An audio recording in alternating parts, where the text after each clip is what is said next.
They wish to make a lot of money. In Europe, every American student, even more every American adult, is regarded as someone who is just out to make a lot of money. Really, 16% of these students regarded their main goal and concern in life to make a lot of money. I'm quoting literally, make a lot of money. And you know what the top class, the top category, we say category, what do you say? Category was among, you excuse me, but I know I am speaking a marvelous accent without the slightest English. Now,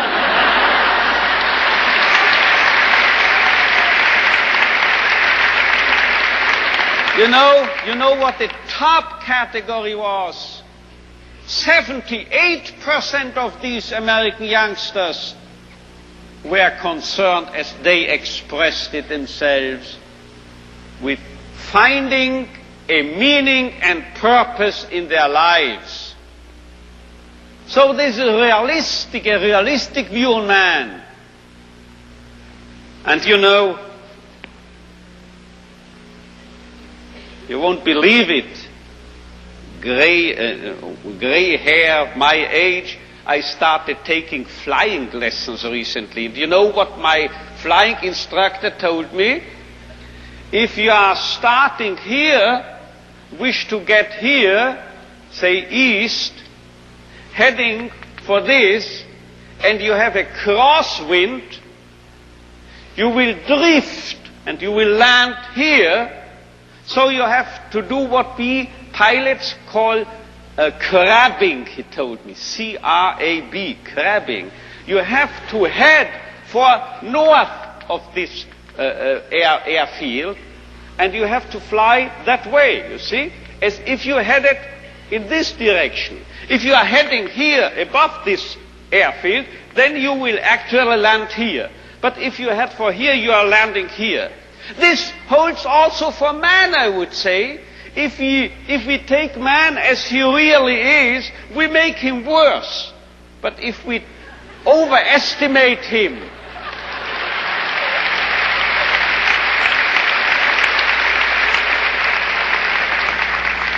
it's premature, your applause, you will soon know why.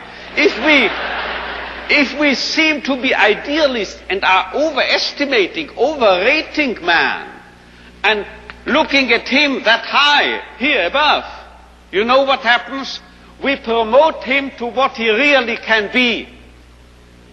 So we have to be idealists in a way, because then we'll wind up as the real realists. And you know who has said this? If we take man as he is, we make him worse. But if we take man as he should be, we make him capable of becoming what he can be.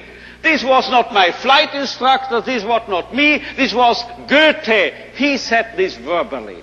And now you will understand why I, in one of my writings, once said, this is the most apt maxim and motto for any psychotherapeutic activity.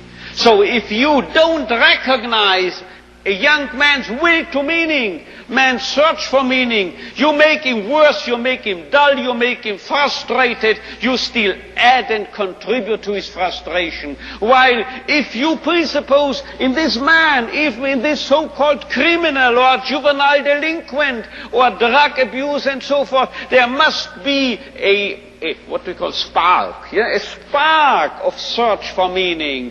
Let's recognize this, let's presuppose it, and then you will elicit it from him, and you will make him become what he in principle is capable of becoming.